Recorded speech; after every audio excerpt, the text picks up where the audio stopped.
Neviem, či budete v pozadí počuť Kimčiho, ktorý kňučí, pretože to robí, keď dostane hračku, v ktorej je jedlo a nevie sa k tomu okamžite dostať a potrebuje to odtiaľ trpezlivo vylízať. Malovanka. Neviem, čo som za youtubera, ale nemám baterku v telefóne.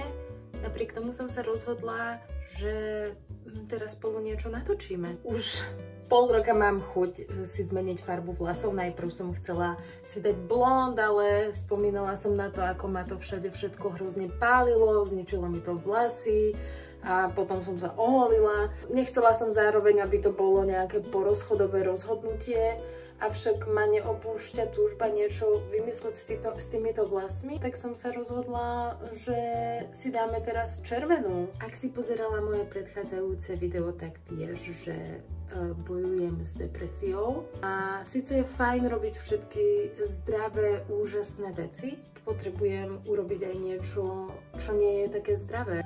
Prečo? Úprimne povedané, bola som zvyknutá všetky svoje emócie a problémy zajedať, na pár dní zmiznúť, pozerať niečo na Netflixe alebo na YouTube a do toho jesť toľko nezdravých vecí, že po 3 dňoch, kedy mi bolo potom absolútne zle, ma ten môj zhoršený stav donútil robiť niečo lepšie. Keďže som momentálne vo fázi svojho života, kedy tieto veci nerobím, je to pre mňa veľmi nové územie, neprebádané. Neviem presne, čo mám robiť. Učím sa novým spôsobom relaxu, pretože predtým som denne iba hulila jointy a prejedala sa.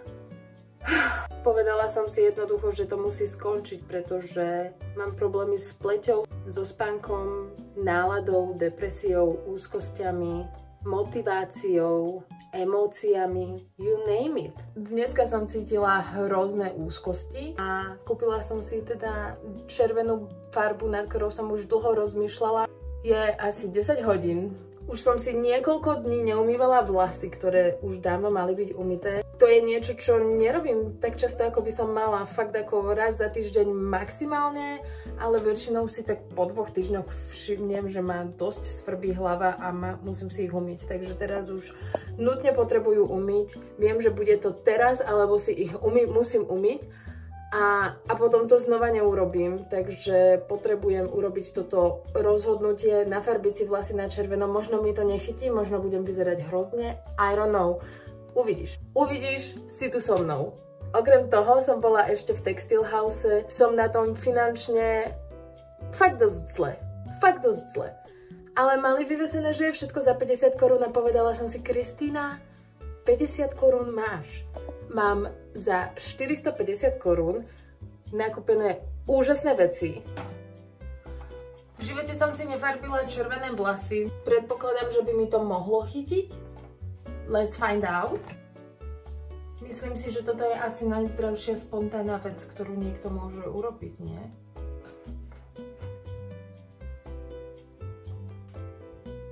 Keďže som obmedzila prísun kávy a je 10 hodín anyway, pijem obilný nápoj namiesto kávy a mám tam smotanu na varenie, pretože keď moja kamarátka odchádzala do Ameriky, tak vypínala chladničku a pýtala sa ma, či mi nemôže dať nejaké jedlo.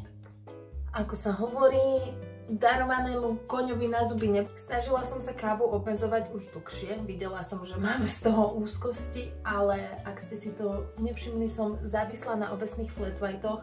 Mám na sebe svoj merch Nevydarený tis. Spravili to s takým obdĺžničkom.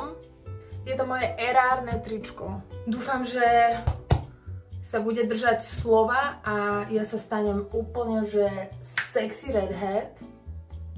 Kamoška mi včera poradila na to, aby som nemala zafarbené všetko naokolo, čo si myslím, že sa stane. Nerobím si žiadne nádeje. Že mám použiť vazelínu, nemám vazelínu, mám kokosový olej a zinkovú masť. Neviem, čo je k tomu bližšie. Vyskúšam si to asi najprv natrieť a potom si natriem vlasy farbou. Uvidíme. Ja mám pocit, ako keby som mala mental breakdown live. Možno by bolo fajn vám povedať nejaké updaty k tomu, čo som hovorila, že bolo dôvodom mojich depresí v minulom videu, že ako sa to posunulo, alebo neposunulo, I don't know. Do you wanna know? Neviem, kde mám začať, ale viem, že to nebudem robiť nejako pedantne, ani systematicky. To je asi všetko, čo by som k tomu, ako sa farbia vlasy, povedala. Myslím si, že mi veľmi pristanú blondiavé vlasy, alebo žlté vlasy. Nazvime to, čo som mala tento rok. Tento rok som si nafarbila vlasy, minulý rok. Minulý rok. Ale naozaj mi to spôsobovalo veľké popáleniny. Mala by som možno začať vzadu. Spolieham sa jedine na to, že proste mám krátke vlasy a že mi tá farba jednoducho vystane. Zároveň tentokrát to robím ešte o niečo hlúpejšie a namiesto zrkadla sa pozerám do mobilu. Tuším, že už začínam cítiť, že ma páli hlava. Myslela som si, že mi problém spôsobujú len peroxidy. Som hrozne zvedavá, či mi to chytí, ak áno, ako. Vôňa farby na vlasy je pre mňa veľmi nostalgická, pretože ako malá som mamine farbila vlasy. Takže vždy, keď to zacítim, tak prvých pár sekúnd to vo mne hormóny šťastia vyplaví podľa mňa. Absolútne neviem, či je tam toho príliš veľa, príliš málo. Neviem nič. Ale zistila som, že ma to nepáli. Budem mať vlastne asi červenú celú pokožku hlavy, nie? Teraz mi to tak došlo. Is that normal? Asi sa to pokúsim si, že kind of vmasírovať. A chcela som vám povedať dôvody, prečo som nešťastná. Alebo teda, kde sa posunuli niektoré moje záležitosti. Takže mám pred sebou ešte mesiac brania antibiotík na svoj zápal močového mechúra. Už sa neviem dočkať, kedy prestanem. Ale inak sa konečne cítim zdravo. To je niečo, čo si veľmi vážim. Čo sa týka tohto bytu, tak sa mi ozvala pani majiteľka a dúfala som, že zabudla na to, že si vypýtala 50 000 navyše. Ale nezabudla, tak som jej oznámila, že ich nemám, takže sa máme vidieť. Ale každopádne som dala výpoveď na tento byt, ktorý je môj byt vysnívaný. Myslíte si, že mám prestať a vyskúšať si zmyť to, čo som si urobila tuto všade?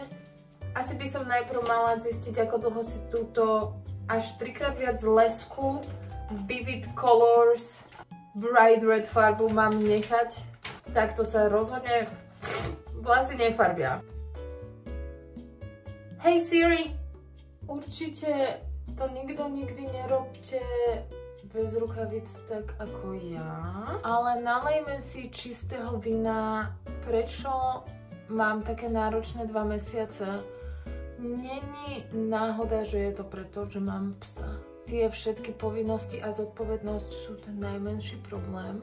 Žiť v strachu, že ten pes niekomu ublíži, je pre mňa dosť náročný, dosť vyčerpávajúci. Hľadala som si psov v útulkoch už nejakú dobu a bolo mi vždy veľmi ľúto, keď som videla nejakého psa, ktorý ma úplne očaril, ale čítala som o tom, aký je fakt up, pretože som vedela, že moje hranice kam siahajú. Sice hovorili, že Kimči šteká, ale taktiež povedali, alebo vtedy sa nevolal Kimči, volal sa Pici. Že Pici šteká, ale že by v živote nikoho neuhrízol a že je taký proste bojazlivý. A potom, keď som si ho vzala, išla už s ním na stanicu a poslala som im fotku do útulku, do spoločnej správy, alebo teda účtu, kde asi všetci majú tam prístup. Že čaká nás cesta, krčne nám palce. Niekto tam napísal, že je rád, že odchádza, pretože keď ho bral z karantény, tak ho napadol, alebo proste niečo v tom zmysle, že to je agresívny pes. Vtedy ma tam sa mi zatriasol celý svet a hovorila som si, že nič som si nehovorila, bola som v nemom úžase, že čo si vlastne vezem so sebou, ale stále som mala ružové okuliare. Je veľmi nevyspytateľný a absolútne neviem, kedy úžasné, že vám takúto vec rozoberám v takejto bizarnej situácii. Neviem, kedy sa do koho zahryzne, kedy dovolí niekomu sa priblížiť. Rozhodne nechce, aby ho hoci kto iný okrem mňa a môjho priateľa hladkal. Najprv som si myslela, že má problém iba s obsami. To sa po 2 mesiacoch vyriešilo neustáleho tréningu, ale zistujem, že má naozaj veľký problém s ľuďmi. Je to veľmi náročné, robí mi to neuveriteľné vrásky. Na ulici už sa mi to podarilo, si myslím, že takmer zmanéžovať. Snažím sa ho trénovať tými všetkými spôsobmi, ktorými mi vyšlo všetko ostatné. Je to naozaj zložitý pes. Dávam tomu ešte niekoľko mesiacov a hrozne verím, že on si na to zvykne, že okolo neho chodia ľudia, zároveň obmedzovať ten prísun ľudí, aby sa s nimi stretával naozaj postupne, tak ako to len v meste ide, najpomalšie. Verím, že z neho ešte dokážem ten strach vypudiť a že si uvedomí, že je v bezpečí, pretože pre mňa napriek tomu, ako je toto radostné a krásne stvorenie, mi dáva aj hrozne veľa úzkostí, stresu a strachu do života. Každé ráno sa s tým zobudzam a každý večer s tým zaspávam, takže to som vám iba chcela povedať. Je to pre mňa úplne nové, je to pre moju povahu veľmi náročné. Uvidíme. Ale teraz hlavné, čo musíme uvidieť, je, ako budú vyzerať tieto vlasy za 30 minút. OK. Čas vypršal. Ideme si to zmyť a zistíme, ako to bude vyzerať. Tuto je to teda docela také bordové. Bude to vivid color, bright red. Let's find out. Ja neviem, prečo som taká nervózna. Sama som si peroxidovala vlasy. Oholila som si vlasy. Quiet! Yes! Good boy!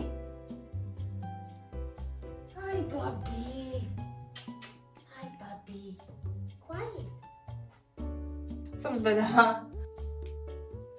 Už som zabudla na ten pocit, keď si nafarbíš vlasy a nedá sa ti s nimi ani hýbať a horko ťažko sa ti zmýva tá farba. Samozrejme, že to budeme vidieť až zajtra, za denného svetla. Asi niečo tam chytilo. Neviem, či to bude zrovna bright red. Nevadilo by mi mať farbu ako je táto. Buďme realisti. Podľa mňa s týmito novými vlasmi, ktoré mi po vyholení vyrastli, sú docela tmavé, takže som nečakala, že by to bolo niečo iné než bordová, že to bude oheň. Asi to není ani také červené všade naokolo. Som zvedavá, táto moja metóda, ktorú som zvolila, nakoľko som si to zafarbila a koľko tam všade budú hnedé stopy. Aj keď som za to, že svoje mentálne zdravie by si mal riešiť naozajstnými spôsobmi, musím priznať, že bez ohľadu na to, že nepoznám výsledok tohto počinu, sa cítim oveľa lepšie, než som sa cítila ráno. That's a vibe. Tak si to idem zmyť a ozvem sa ti asi zajtra, aby sme sa na to spolu mrkli za denného svetla. Dám si ešte snack na dobrú noc, umiem si zuby a pôjdem spinkať. Oh my god, it might not be. Ako vidíte, nemá zmysel toto teraz už robiť. See you tomorrow or some other day. Harry. Ta-da!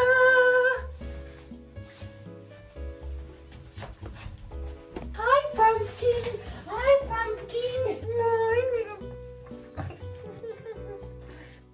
Čo hovoríš? Môže byť?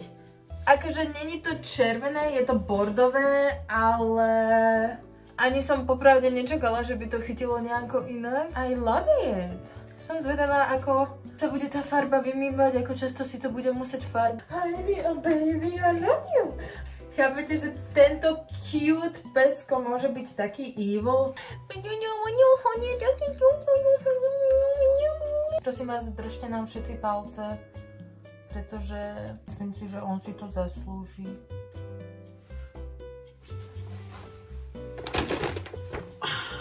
I am unique.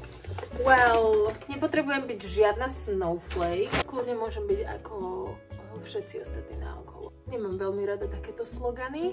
Mám všade kimčiho vlasy, ale nechce sa mi zísť znova dole po schodoch a zobrať roller. Tento nákup a to farbenie vlasov mi veľmi zdvihlo náladu, takže who am I to judge? Prvý je tento svetrík.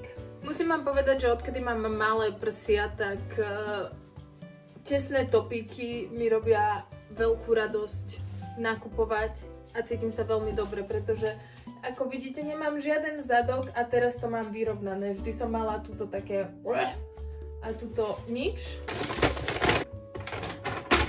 Asi by som ju v zime úplne nevyužila, ale celý tento outfit bude superský. Počkajte. Oh darling, bore someone else with your questions. Áno, odišla som na 3 sekundy si vziať topánky dole.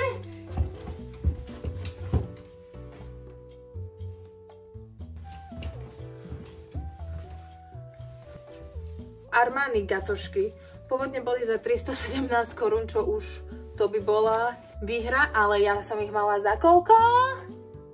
Za 50.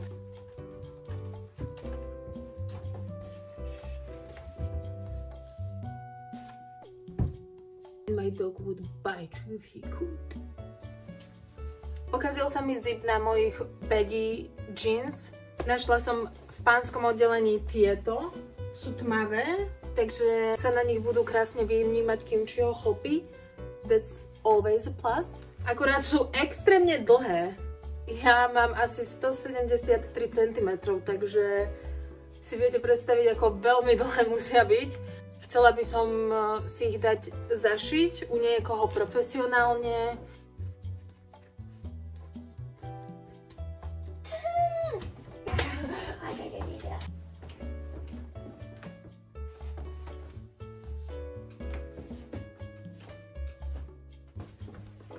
Nevlastním žiadne blazere, takže som znovu išla do pánskeho oddelenia, aby som si vzala tohto fešaka. Pôvodná cena 238 korún.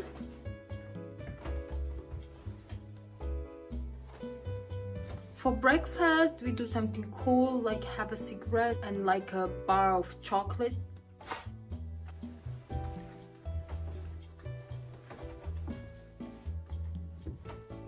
Mne sa hrozne páčia všetky tie cool svetre a neviem, či zrovna toto je cool sveter, ale že to nie je úplne obyčajné. Again, veľmi pekná farba, ktorá som si hovorila, že keď si nafarbím vlasy, bude sa mi hodiť k mojim vlasom. Toto je niečo, čo by sa mi na mne nikdy s prsiami, ktoré som mala predtým, nepáčilo. Inak fakt sa snažím neprejedať sladkosťami, iba preto, aby som sa ráno zobudila. I don't know, man. I don't know. Ja už som sa zmierila s tým, že keď som dovršila 18 rokov, z mojej tvári sa stal... ja neviem. Anyway.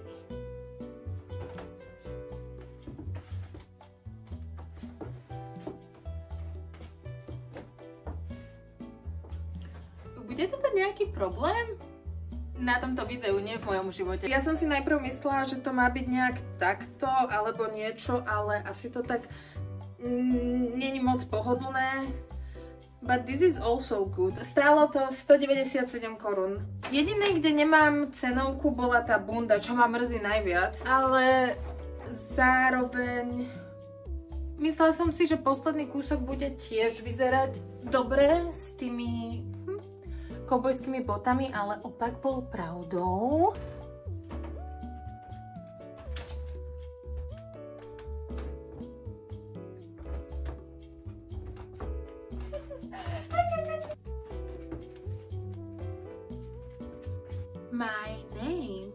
My name is Bella Hadid. Všetci sme sa dohodli, že si nebudeme žehliť veci však. To, čo vám tu teraz ukazujem, tie veci sú pokrkvané, pohádzané všade. Asi to je trošku moc i na mňa, but who cares? Not me, at least not now.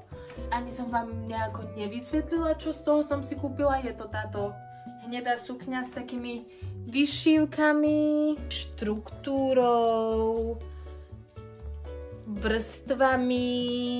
Niekde tu bola cenovka, ale stratila som ju. Neviem, bolo to tak 150 korún. Mám tu ešte obyčajný biely rolák Last Item, ktorý bol pôvodne I don't know. A ten už sa mi nechce stylovať, takže na to serem. Proste biely rolák. Nemám žiadne roláky. Takže toto mi zdvihlo náladu tento týždeň.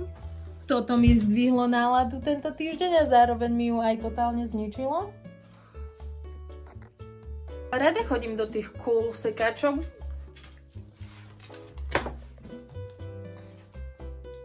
Oveľa radšej som, keď v nejakom Stillhouse si nakúpim za 50 až 60 korún. Also, who cares?